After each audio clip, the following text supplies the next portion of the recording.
the ability to use artificial intelligence like Chat GPT. That's what I use a lot. It just makes things kind of faster and more efficient and more effective. And so I could definitely share with you all the ways that we use it here at FPG and the way that we teach people to use it. But I mean, the ultimate goal, everything in life is really about your intention, right? So I've always said, what's the difference between like the world's greatest con artist on the planet, Bernie Madoff, and, maybe one of the greatest,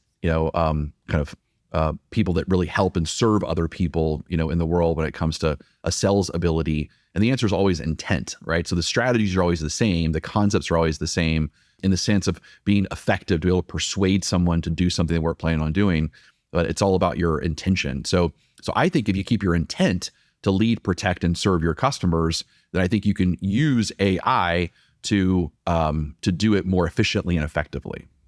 Yeah, that's absolutely true. And I'm also quite a fan. I use it extensively as well. I feel like it gives me that superpower that I can use it in sales to be more empathetic, to focus on what are the things I can do to connect more with the people and to kind of help understand them and bring them to that decision, which kind of makes me want to distill that essence of the humanity. I know you speak a lot about this intent, but when it comes to what is left in a salesperson, when you see a tool like AI automate a lot of the work, what do you think are the key skills and kind of like competencies that we should be focusing on if we're doing sales that you feel AI is very far away from even replacing?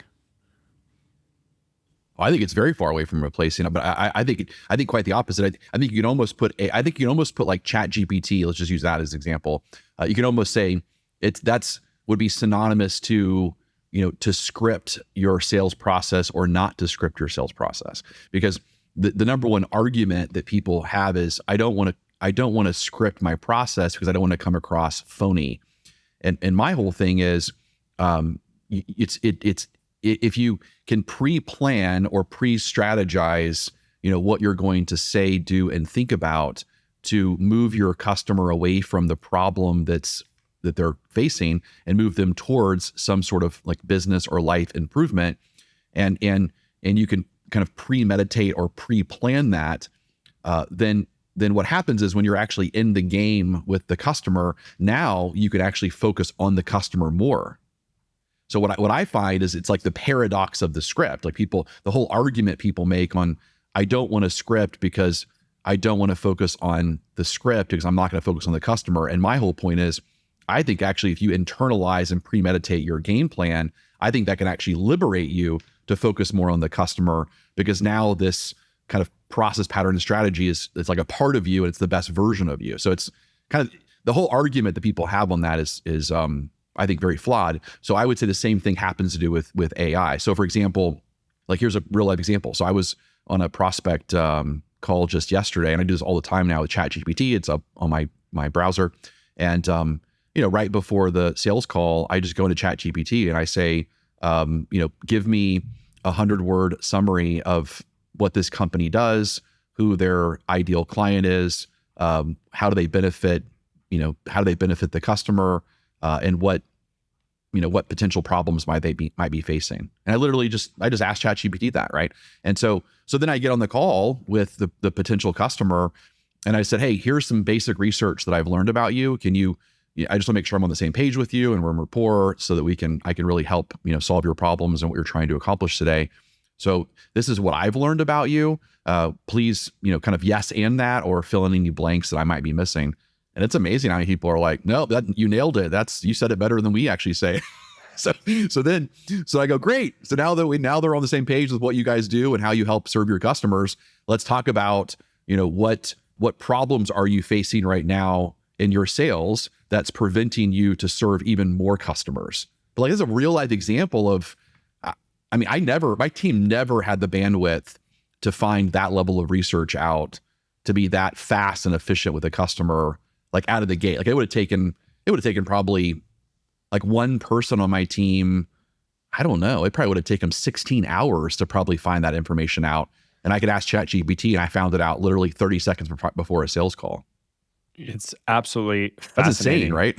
And what I find funny, Jay, is that, a lot of the technologies that did come out, I'm talking about like the internet, the social media, And the kind of repercussions that came from that seem to have been something along the lines of making us less human, like less connected to community. It feels like we have more loneliness as we have more connections. And AI was always viewed as this machine that's going to take over humans. But so far, the only thing I've witnessed is the first time I see a technology that feels like it's giving us more bandwidth to be more human.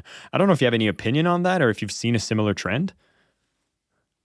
I mean, I haven't thought of it specifically like that, but I love that frame that you just said, and I couldn't disagree. I mean, I couldn't agree more. I think it's, again, like that perfect example there. Instead of me, think about this: like when you're first engaging with the customer, it takes a second for you to be in rapport with them. Like it takes, meaning like, every customer is asking one thing, and that is they want a made for you service, they want a made for you product, and they want to make sure that you. If you're the partner or vendor that's trying to sell them something, they want to feel that like you get them, like I've always said, so in selling, you always want to balance two things. That's empathy and authority. That's the two things you always want to kind of balance. And so empathy is you get me, and authority is I got you. Like those are the two things, right? Well, think about this. I mean, if I can very quickly learn about you as my potential customer, that makes you feel that I get you, because I do get you now, because I understand, and then you confirm that I get you, at least from the basic idea of what your company is all about. Well, now you let your guard down, and now I can actually focus on kind of more important human stuff, like more important high level stuff of, okay, well, now that we're on the same page of this, now let me ask you, Mr. Prospect, like what does this really mean to you? Like, give me more of like the inside baseball stuff about why you created your company to do these things. What was the story behind it? What was the vision behind it? Because now I've like broken the ice with like the basic surface stuff that most salespeople never even get to that level. So now I can really be human and talk about the cool stuff. Nice. Yeah. It's so cool to see. And so it sounds like, the whole panic or concerns that we seem to be seeing in a lot of the fields, like artists, right? And we're seeing the Writers Guild are on strike as the time we're recording this in America, because we're seeing AI being a big part of taking away the kind of edge or the proprietary knowledge they had. Sales doesn't seem to have that struggle as much. Or have you had to restructure your team or retool your team in certain ways in the birth of this technology? No, again, I would just say that it is 100% freed up people on my team as far as time that they would normally spend doing the things that now, AI can do for them. And so now they can actually do the things that I really pay them. Things are more kind of valuable and more important for them to do for their customers and for us at FPG. Love it. And so, as I know, you're training a lot of these organizations. You're bringing in some tailored solutions when it comes to helping them hit their sales goals, et cetera. Have you noticed a type of person that's actually really fearful of it, or seeing that they're losing a part of their role or identity because these technologies are coming in? And do you have a strategy to deal with someone who might not get it at the level that we've been having conversations about? You remind me of the scene from the movie Internship with Will Ferrell and Vince Vaughn. Have you seen that? I have seen it, but I don't know which scene we're referring to. Oh my God. It's Mary and I's favorite, one of our favorite movies. So basically, right, they're going to work for Google. There are these two like watch salespeople that just got fired. And the guy's shutting his business down, and his whole thing is the watch is obsolete. No one's using a watch anymore. And he he immediately asked his older secretary, hey, Sue, what time is it? And she pulls out her iPhone and says, oh, it's 11:20, Central Time. And he says, see, she's my own assistant, doesn't even use a watch anymore. She just uses the phone. And so his whole point is, everything's going to machines. And then of course, Vince Vaughn is like, no, people hate machines. Have you seen Terminator 1 or 2 or 3? It's just a funny scene, but it reminds me of what you're talking about. It's like all of a sudden we're having this like Terminator flashback that, that's what it's all about. But so sure, I would assume people are out there like that. I mean, I think there's obviously a concern, when it comes to that. What we're known for at FPG is not just teaching people how to do something, but is also removing the mental leashes or resistance that prevents them from doing it. Well, here's some kind of things off the cuff that I would probably say to coach someone who's having that problem. I would say, okay, well, number one, let's take a step back and let's figure out, what is your overall goal, right? What is your goal as a salesperson? What is your personal mission? What is your ikigai? That's a word we love using, right? So the ikigai is the Japanese word of, what are you most passionate about? What can you be the best at? What does the world need? And what can you make kind of money doing? It's the convergence of those questions, right? You're a key guy, or Jim Collins would call it your hedgehog concept, I believe, right? And good to great. So same concept. But so you kind of ask him, hey, what's your key guy? And he talks about, he or she, the salesperson says, well, I really am passionate about my product or service. And I really believe that, every business needs to have it. And here's the problem that it solves. And here's what it really do for the customer. And then I would just respond back and I would say, okay, well, what is your current conversion rate? Oh, my current conversion rate is probably like, 5%. Okay, well, what if you had a tool that could double that could get you to kind of lead, protect, and serve even more customers? Like, do you really believe that your product or service is better than the competition? Oh my God, I so believe that. Well, do you believe that your competition is harming your customers by them buying an inferior product because your product is so much better? Oh yeah, I 100% believe that. It really just, I'm very passionate when I lose a customer. Well, let's talk about how using this technology can actually give you like the kind of unlock the hidden advantage that you could use to, again, lead, protect, and serve more of your customers. And if it could do that, suppose it could do that, then would you kind of surrender to it? And my question to you, and then I would kind of say, and they would say, well, maybe. And I would say, okay, well, let me put it this way. Do you believe that people that resisted the internet eventually had to surrender to the internet? Yeah, I believe that. Do you believe that people who resisted email to eventually could surrender to that? Yes. Do you believe that people who resisted like the flip phone to go to the iPhone, had to eventually kind of surrender to that? Yeah, I believe that. So do you believe that eventually people are going to have to surrender to this thing? Yeah, I believe that. So do you want your enemy to have this advantage first, or would you like to have this advantage as the good guy? That's probably how I would do it. Damn. Yeah, that's pretty powerful. And I can see the whole coaching process of where you have to lead them down that path. And you're right. And it's so funny because as I'm recording this, for those who are watching on YouTube, you'll notice maybe I have an interesting background compared to my usual studio, but I am in a retail space for a swimming pool store. And when you spoke about resistance to the email, I can't stop thinking about my father, who basically he was on fax machines, probably a little too late. And then eventually even he's using emails, and I just sent him an email to him, hey, can you print this out for me? And now actually has adapted to that, which is something I would have never imagined 20 years ago. And so, yeah, we have this new kid on the block, this AI thing, which I know I've been beating on the topic quite a lot because it's such a, for those of us who are into it, we're seeing it, but I still see a lot of people who have not even been exposed to its potential. So I think it's important to kind of remind it and talk about how it's really transforming things and to keep an eye on it. Now, you, Jay, you speak a lot about a concept. I heard you say it a few times. I kind of want to dig deeper into it because a lot of times when we speak about, the role of a salesperson, especially in a negative light, we might be taken back to a scene from Glengarry Glen Ross, thinking about Alec Baldwin telling us, always be closing. And that's the only thing that you should do, regardless of the impact, consequences, or whoever you're selling to. That's just the only thing you can think about. Yet you speak a lot about leading, protecting, and serving. And I know that's at the foundation of what you teach. I'd love for you to unpack that a little more so we can understand why this new mindset of a salesperson, to have that at the foundation, makes it so much more effective. Yeah. So these are kind of three archetypes that are in each of us.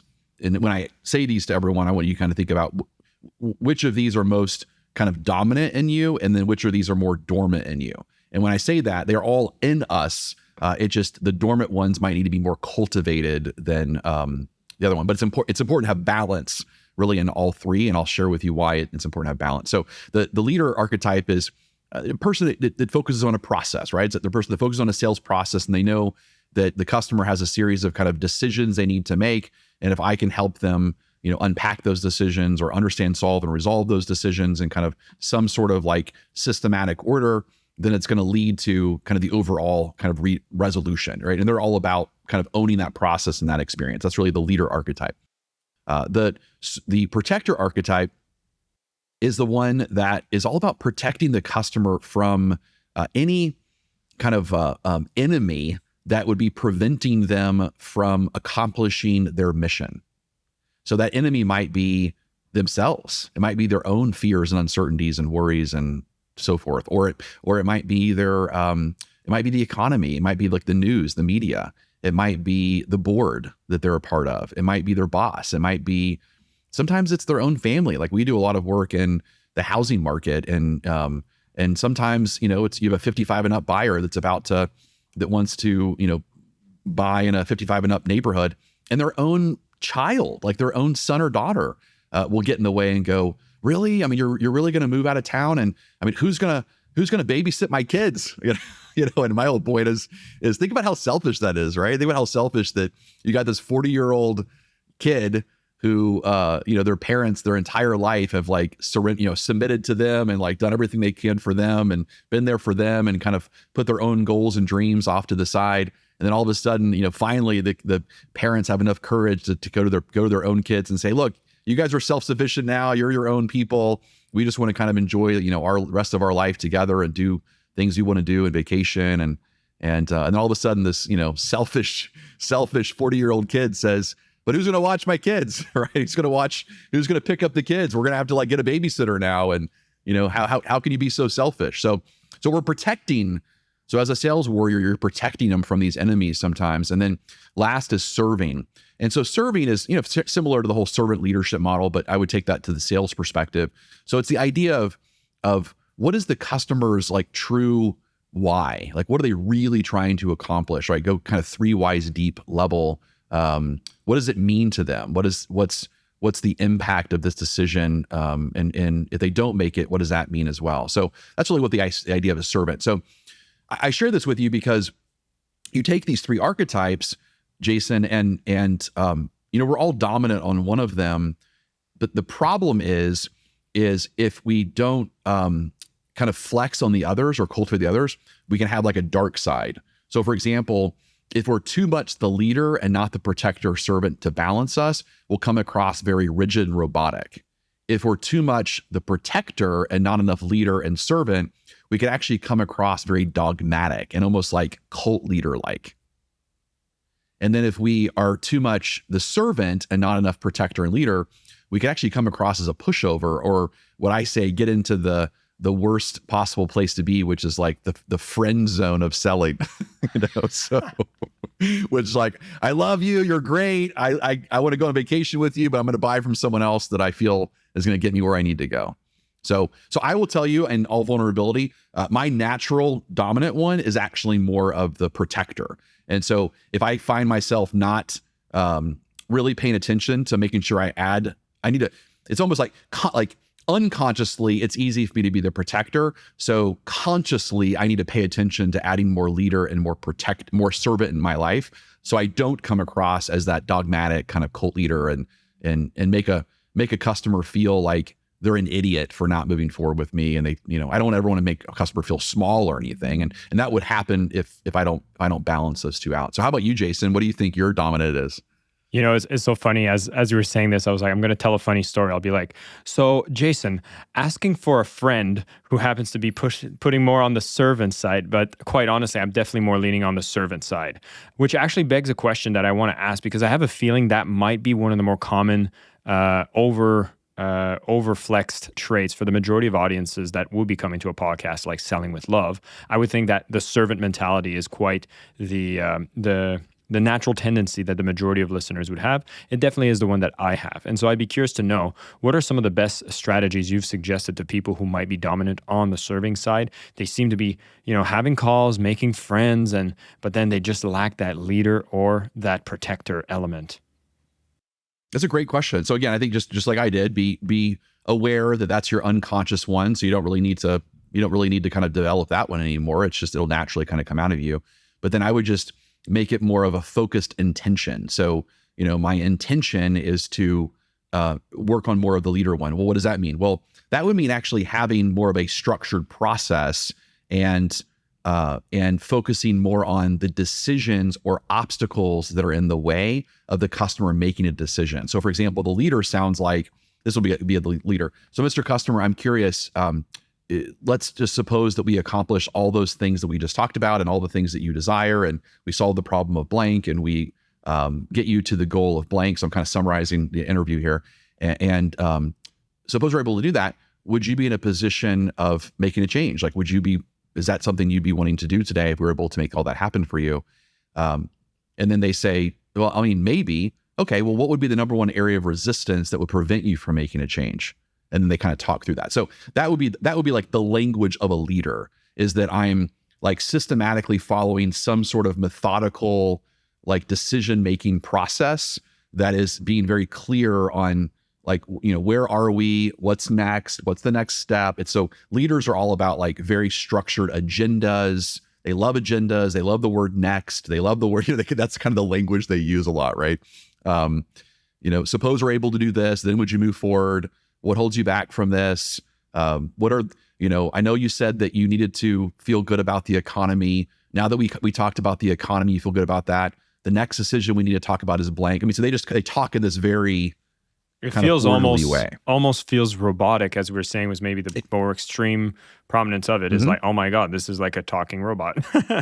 That's exactly right. Yeah. So you're right. See, if that's all you do, then you're right. You're going to be, you could come across as very insensitive, because you could almost come across as like you have an agenda and all you want to do is get your agenda complete. And you don't really care about like what the customer's heart is and so forth. Right. So you definitely have no love on that side of it. So love with like a blank stare in the eyes, like, where's the life? But at the same time, like one of the things I would just want to add to that, and I know this is probably the point as well, is a lot of people lack the awareness that process does exist, needs to be addressed, and actually moves people forward. 100%. And that's really that's what we created. We created a 12-step process, a 12-step selling framework that is customized for every individual's company and what they're kind of selling and so forth. But so it's not impersonal. It's not like our way of doing it. It's kind of our structure, our framework, but it's their language. But yes, they 100% need to have that. And then on the protector side, this one's a little more challenging. So I would say this is definitely kind of the toughest of the three, in my opinion, as far as to really kind of master. I was just very blessed that somehow it was like in my genes or something. I don't know why I feel this way, but have you ever taken have you heard the Strength Finder? I've heard, yeah. Oh my God, I've taken it, but tell me some of the terms, because I feel like I've taken so many of these and I forget like woo, there's like 32 themes. So it's like woo and maximizer and achiever and relator and developer and ideation. And for some reason, I just remember a test that said that I was a plant, but I don't think that's Strength Finder. Yeah, not the right test. I'm a plant, but there you go. Yeah. So Gallup, it's a really cool thing. It's like now discover your strengths. So it's a very kind of like positive type style of kind of, these assessments that are out there. But anyway, so it basically will tell you your like strongest kind of natural theme kind of to your weakest, and it kind of like puts them in order for you. And I was just, again, one of my top themes is competition. And so competition means I'm always, I just kind of naturally compare myself, not in an unhealthy way, but in kind of like a good way of, well, what are the kind of the tricks, or what are other people doing? What's the advantage of them? What's the disadvantage of them? How is that kind of better than what I'm doing for the customer? How is it worse than what I'm doing for the customer? So that's just like that natural competition theme. And that really is important for the protector. So if you want to develop the protector, then you really need to not be afraid of the competition. And that's a very hard one for a lot of people, because we're in this, I don't know why, but we're in this kind of culture right now that's like, hey, don't worry about anyone else. Like, don't compare yourself to others. Like, don't look on social media. It's like, we've almost like the pendulum swung so far to like almost be oblivious to what everyone else is doing, because we're kind of like protecting our own, I don't know, like emotional ego or something.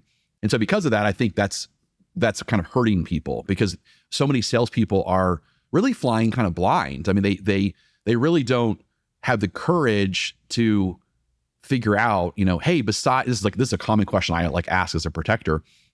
So besides us, who else are you considering? Well, I'm sure they're doing a lot of great things. I've heard great things about them. Well, what makes them stand out as one of the top contenders, or the top people that you're considering, or top companies you're looking at, right? Oh yeah, that's great that they do that. Yeah, I'm real familiar with that. Okay, well, is there anything, if you could wave a magic wand, is there anything that like you wish that they were doing that they're not doing, which is causing you to still causing you to like, have another conversation with me. 'Cause again, Jason, we're a recruiting company, we're a training company, we're a fractional sales leadership company. We do a lot of things.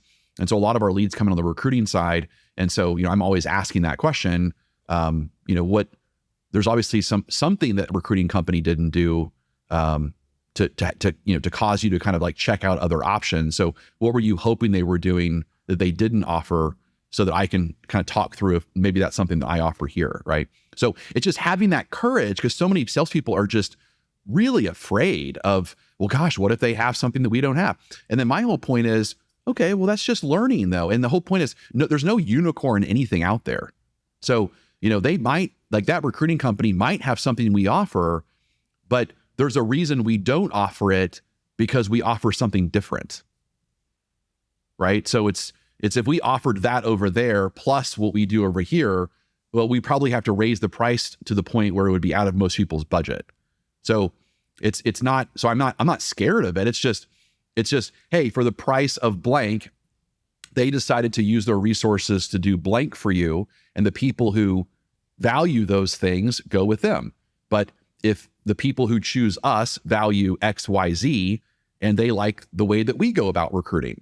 So I'm curious, between the two, like what's more in line with kind of what you're wanting to move forward with, right? So, but that's the language of the protector. I really like that you've went through these examples, because I think you've probably even triggered some, oh my God, can you even ask this? This is so intimidating. And so that emotional relationship you have with the line of questions that the protector has is probably going to be the indicator that you need to work towards it and practice it. And as you just said, it's a learning opportunity every time, but one that we shouldn't shy away from, because they're going to be shopping the competition whether you ask about it or not. It's not like if you ask that question, they're going to go like, oh, you know what? I wasn't going to consider anyone else, but now that you've asked this question, I might go consider someone, buy from them. And like that, no, that's not going to happen. And just the way that you ask the questions, even for anybody listening to this, like the authority, the confidence that is portrayed because you ask those questions actually makes them more likely to want to work with you than anybody else. So I really appreciate this. Jason, I wanted to ask, because, there's a lot of sales trainers out there, and there's even some that I've interviewed that are really, really famous, but I actually didn't release their episode because I did feel like they go a little too far in the intensity and the message. And there always seems to be some sort of like little scandal that follows these people because of certain business deals they've made or decisions they've made. Reputation seems to have raving fans as well as equally polarized people that hate them. And I find that's very interesting. I always love bringing you on the show because I love that you lead with kind of the right mindset. You talk about the sales warrior, you talk about the values that are important, and you bring results as well. And, for just my own curiosity is like when you see these top gurus, and I'm not here to kind of drop names or anything, but the really aggressive ones that seem to follow controversy, what do you think, is going on there that makes them so magnetic? And as a consumer possibly looking for sales training, should there be red flags we look into before choosing who's the people we decide to follow as a sales leader? And these are great questions that, you're making me think of things I haven't thought about before. So it's great. So yes, I definitely think to answer the last question, and I'll start with that, is that we 100% should be cautious or even skeptical in a good way about who we kind of, who mentors us, right? Or who teaches us or who trains us, because they are programming us. I mean, that's a thing. And so our, programs, the best way to always think of a human being is, we started this whole conversation about AI, but really a human is really kind of very similar to a machine from a computer perspective. And our subconscious, it really metaphorically is just like the hard drive of a computer. And so whatever we are kind of inputting into our hard drive will eventually kind of output into the kind of documents that we produce metaphorically from a computer. So obviously from our behaviors and our words that we use and the actions that we take. So yes, we do need to be kind of careful with that. There's also some research that will go along with that, that one of the assessments that we use measures 16 different types of sales fears that people have. So like stage fright or selling to upmarket clientele. So people they feel like are kind of above their kind of pay grade, selling to friends and family, selling, over Zoom, over the phone, asking, for the order, that kind of stuff. These are reluctances that people have. Well, a reluctance is nothing more than an insecurity. We just don't like to call it that, right? A reluctance is a fear, but in the real kind of root of the whole thing, it's just an insecurity. Well, one of the ways that people kind of mask their insecurities is they will kind of find other people to kind of agree with their insecurity. So they'll almost kind of relabel their insecurity, right? So for example, like in one of the common reluctances that we measure is role rejection. And that's where they feel that selling is kind of a four-letter word. It's like a dirty thing. And so what do people do? They kind of relabel themselves. They'll call themselves, I'm not a salesperson. What I am is, right? So then what happens is that person now goes and creates a book, creates a program, creates a whatever. Well, the reason why I share that with people is because if we go back to what you're probably thinking, okay, well, what's the problem with that? Well, one, the research is that's not an effective way to believe, but number two, remember, it's coming from an underlying insecurity. And so if it's coming from an insecurity, the more insecurities that a human being has, if they're not kind of working on dissolving those fears and insecurities, then obviously eventually it's going to come out in some sort of kind of negative way. And that's probably what you're referring to when you see some of these kind of gurus that do have some sort of scandal kind of coming behind them. And that's because they haven't actually done like the self work to kind of deal with their own kind of internal baggage. And so then it ends up kind of coming out in a really bad, unhealthy way. Thank you so much for that, Jay.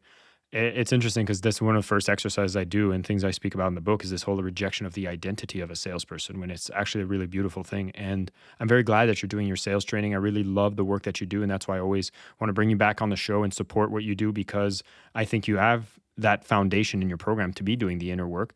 And we're on a journey here to put, salespeople, salesmen, saleswomen back into a better light because everything that's around us is the result of a sale. And there shouldn't be anything dirty about that, just like there's nothing dirty about a marriage, but there's people that might act unfaithfully. And yeah, it's true. I think there are a lot of people that might be in the sales role acting suspiciously, but we need more role models, and I think you're one of them. So I'm very, very grateful that you came on the show and shared with us. For everybody tuning in, hey, we started off by just talking about this trend of AI, and the biggest point here that Jason has made, and I would agree 100%, is it's coming whether we like it or not. But the beauty is, especially if you're in a business, you're growing, you're trying to make more sales, it's freeing you up from the mundane things that are usually not labeled as empathetic. You get to have more power to be more human, to be more empathetic, and to do more sales activities that allows you to drive more business. So why wouldn't you? Get curious about it. And as Jason said, ChatGPT is the one that he uses, is the one that I use. And sometimes that is more than enough to start with, to just play with it and see what capabilities it has. It'll definitely be a powerful tool in your arsenal. I love that we talked about how to be a protector, how to be a leader, and how to be a servant when it comes to selling. Is way better of a mindset to be feeling good about the sales you make, take care of the people, but not be afraid to do what is in their best interest by following an effective process, by showing that you care and that you ask the difficult questions, because the discomfort in the sales process usually comes from the seller, not the buyer. And so when you overcome those insecurities, you become more effective. Jason, this was a fantastic conversation. For those who are curious, I will have a link in the show notes for more of his trainings, assessments. He has so many tools that are available to make you more effective, whether sales is your primary role or secondary role. I highly encourage. And with that, I think I've asked you this question before, but I'm going to ask it again because it's always a great question for my guests. Jason, you are on the Selling with Love podcast. What does selling with love mean to you? Well, I mean, I would actually say selling with love, it would be the convergence of mastering those three things of leader, protector, and servant. That would be selling with love, because I think if you're not kind of balanced, or like we could almost say like the whole salesperson, meaning that you're not kind of cultivating all aspects of you, then I would say that you're not truly loving your prospect, loving your customer, and what their kind of mission and goals are. Fantastic. Jason, thank you so much for coming back on the show. And all you listeners, go out there and keep selling with love.